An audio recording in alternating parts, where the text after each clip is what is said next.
ساحة لو نعيش بلا سماء. Di mana anak-anak kita apabila tidak solih dan tidak solihah, kalla, tidak akan pernah mereka memberikan syafaat bagi orang tuanya. Dalilnya mana Ustaz? Ada. Karena omongan tanpa dalil adalah dongeng.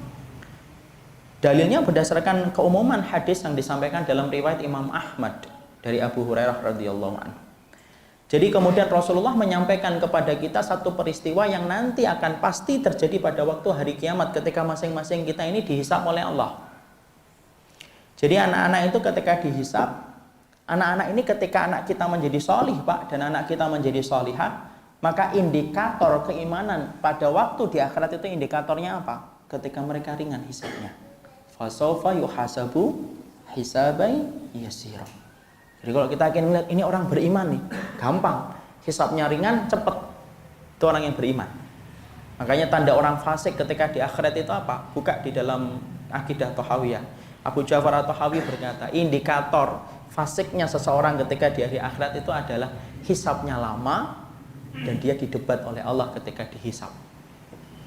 Jadi kalau ada orang didebat oleh Allah ketika dihisab, kata Nabi kepada Ibunda Aisyah, itu orang itu pasti celaka. Contohnya siapa Ustaz? Itu orang yang mujahid, mencari ilmu, bersedekah, tetapi mereka ingin untuk mendapatkan pujian, kan didebat oleh Allah. Kadzabta, bohong, dusta kamu. Kalau ada orang sampai didebat oleh Allah, berarti kemudian apa? Berarti kemudian dia celaka di akhirat, menuju kepada neraka. Anak-anak ini adalah anak-anak yang solih. Dia diringankan hisabnya. Ini orang tuanya. Mereka kemudian setelah diringankan hisabnya menuju kepada sirat, menuju kepada surganya Allah ini. Menuju kepada surganya Allah. Dan ketika mereka sudah melewati sirat, tidak ada ingatan pertama kali yang mereka ingat kecuali siapa? Ibu dan bapaknya. Dan kita harus paham dulu, kita harus kaitkan ini dengan hadis yang lainnya. Salasatul mawatin la yadhkuru ahadun ahadan. Ada 3 tempat ketika seseorang itu tidak ingat siapapun ketika di akhirat. 1, ketika mizan ditegakkan, timbangan ditegakkan, orang itu tidak mikir siapapun kecuali dirinya. 2, ketika buku amal kita nanti akan dibagikan dan kita ini bingung ngambil dari kanan atau ngambil dari kiri. Orang saat itu tidak mikir siapapun kecuali dirinya sendiri. Dan yang ketiga, ketika ngelewatin sirat, itu tidak ada yang diingat siapapun kecuali dirinya sendiri. Anak ini setelah ngelewatin sirat, ketika hilang ingatannya ngelewatin sirat, tepat ketika dia selamat melewatin sirat, maka yang pertama kali diingat oleh dia itu siapa? Kalau mereka itu solih, yang diingat oleh dia itu bapak dan ibunya. Ya, Masya Allah, bapak dan ibunya. Dia kemudian, Allah perintahkan mereka berhenti nih di depan pintu surga. Allah kemudian ngomong, kalamnya Allah berfirman, udkhulul jannata, masuklah ke surga lah. Anak-anak ini kemudian melihat ke dalam surga, mereka tidak menjumpai bapak dan ibunya di dalam surga. Kemudian mereka berkata kepada Allah, lan nadkhulal jannata hatta ya'tiya abauna wa ummahatuna. Ya Allah, kami belum bisa masuk surga ya Allah,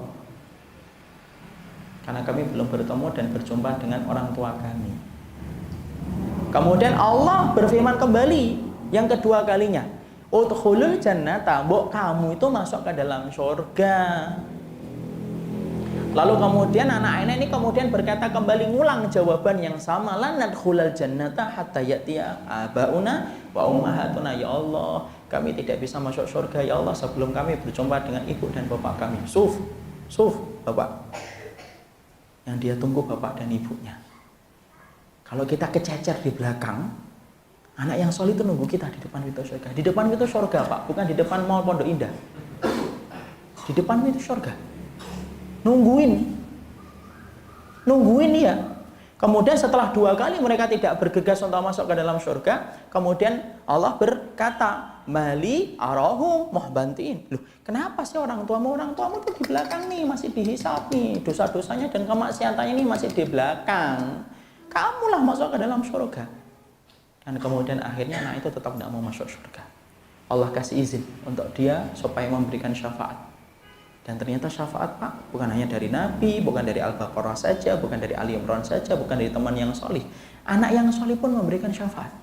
Setelah diberikan izin oleh Allah memberikan syafaat, mereka memberikan syafaat dan mereka khususkan itu kepada orang tuanya yang tadi masih kececer di belakang. dikasih syafaat oleh anak-anaknya, mereka kemudian melewati sirat, ketemu dengan anak-anaknya di depan pintu surga. Perintah yang ketiga indah, udkhulul jannata antum wa abaukum. Yo, masuk bareng-bareng kamu dan orang tuamu yang tadi kalian tunggu. Anak-anak itu kemudian gandeng orang tuanya, bareng-bareng kemudian masuk ke dalam surga, bareng-bareng bersama dengan orang tuanya. Orang tuanya Pak masuk surga bukan karena sholatnya tok, bukan karena puasanya tok, dan bukan karena masalah sedekahnya saja.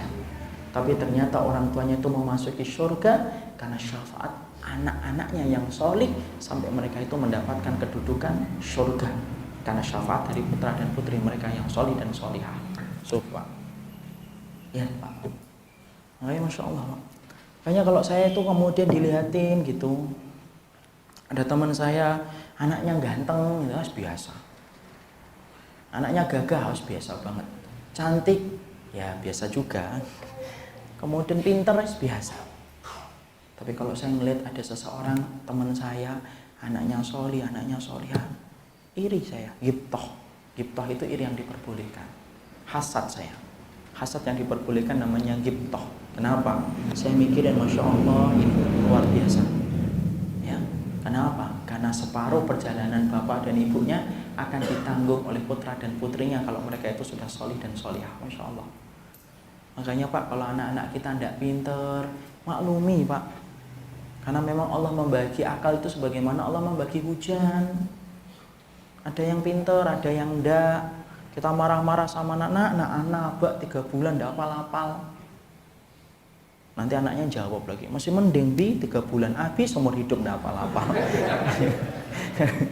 Nanti bingung lagi kan. Ada anak kita matematika dapat 4, itu pun gurunya karena enggak enak sama bapak, karena kenal orang tuanya dikasih 4, harusnya 2 ya. Sudahlah biarin kalau mereka sudah berusaha. Anak kita tidak kaya Pak, maaf ya, yang ngatur rezeki anak kita itu bukan kita, bapaknya, bukan kita, engkongnya, bukan. Yang ngatur rezeki anak kita itu Allah. Tapi anak kita kalau tidak solih, rugi bener. Karena apa?